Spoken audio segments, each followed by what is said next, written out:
Sally is excused. Kayla here. Mason here. Zachary.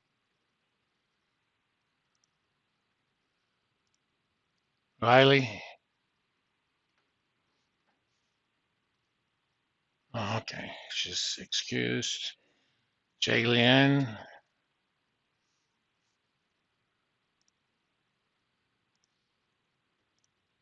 Katie. Dakota. Dalton. Dawson here. Olivia is excused today. McCoy. Mary's here. Mandy. Sharon. And Austin. Okay.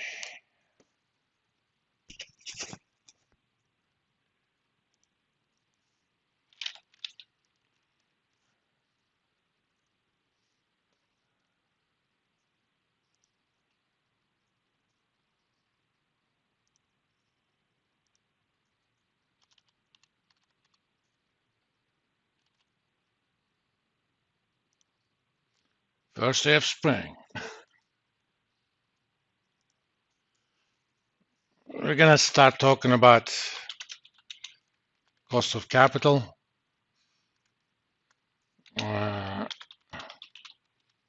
especially about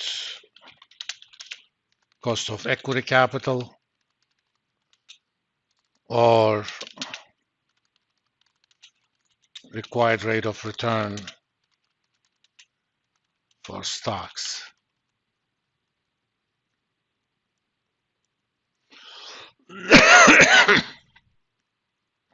Cost of capital is important for a lot of reasons.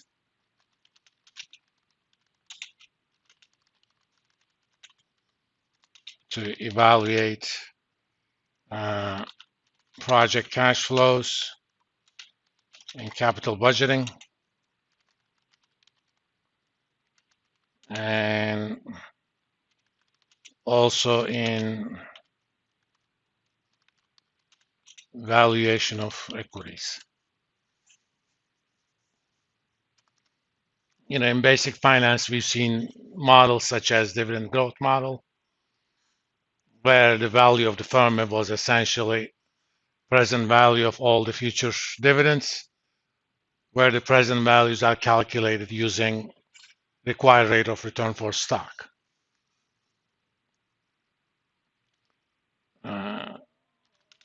In order to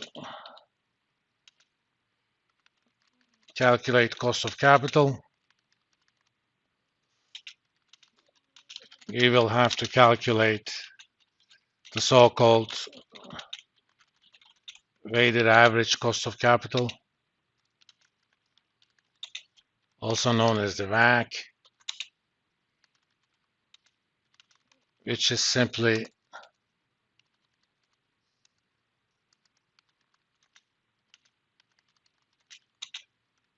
rate of equity in capital times cost of equity capital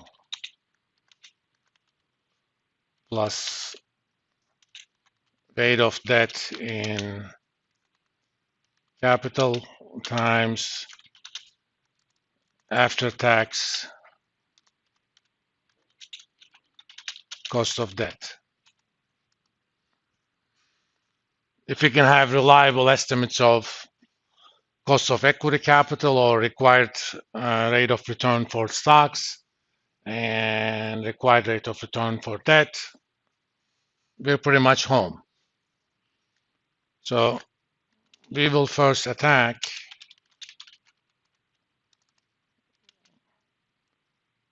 the easier problem,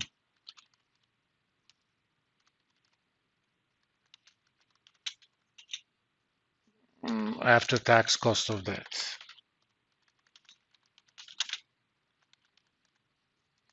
The reason we look at after tax, as you know, interest payments on debt instruments are tax deductible. On the other hand, any dividends that you pay for equity are not.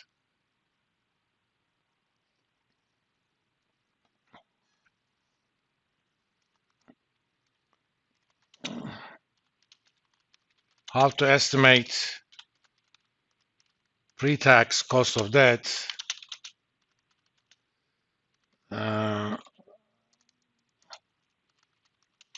depends on what sort of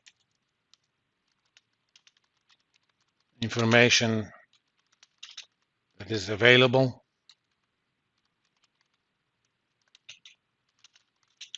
If the firm has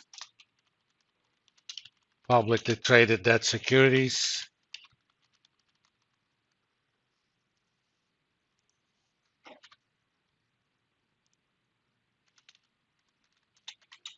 then we can easily estimate the cost of debt as essentially weighted average of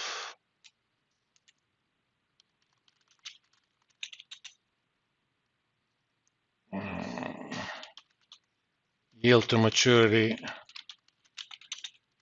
for these debt securities. For example, suppose the firm has 100 million face value, 5-year bonds,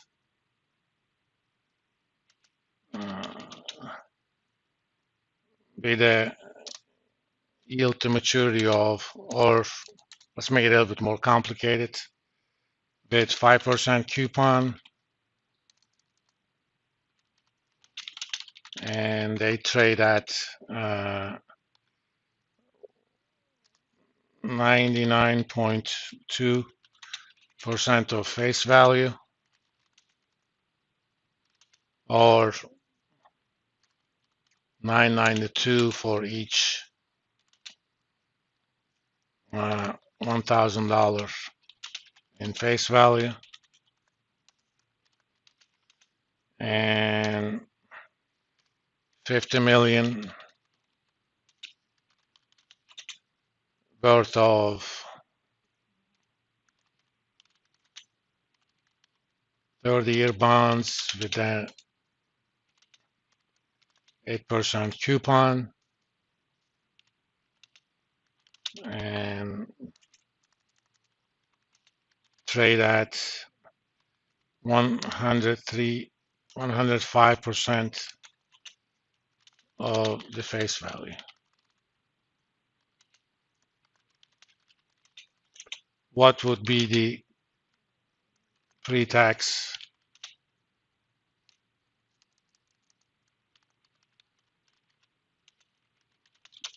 cost of debt? Well, step one, calculate the yield to maturity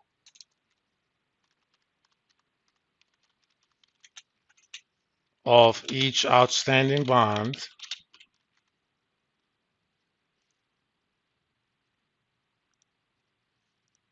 and here I'm going to assume that all bonds are semi-annual.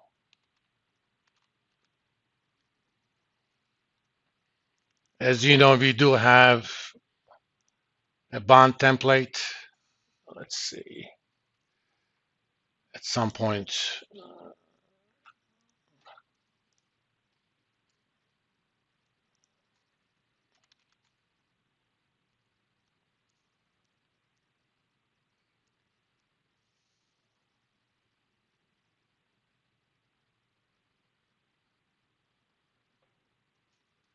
why can't I find it?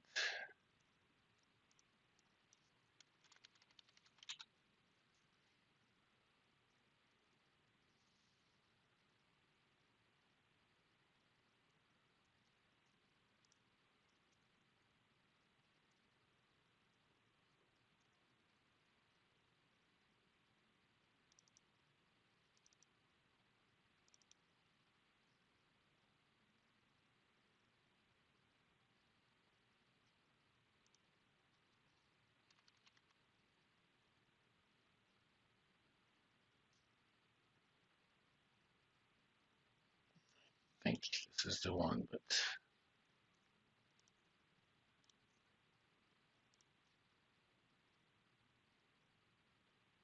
okay.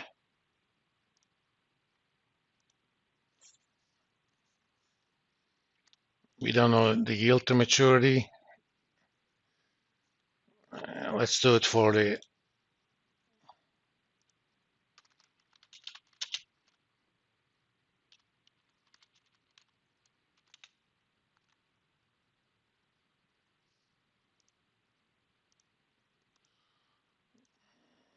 face value 1000, years to maturity 5. It was 5%, right? Target value 992.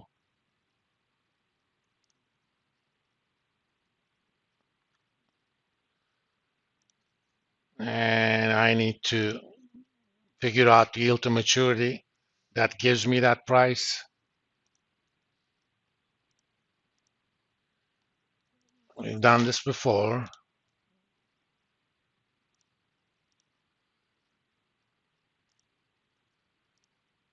Hence,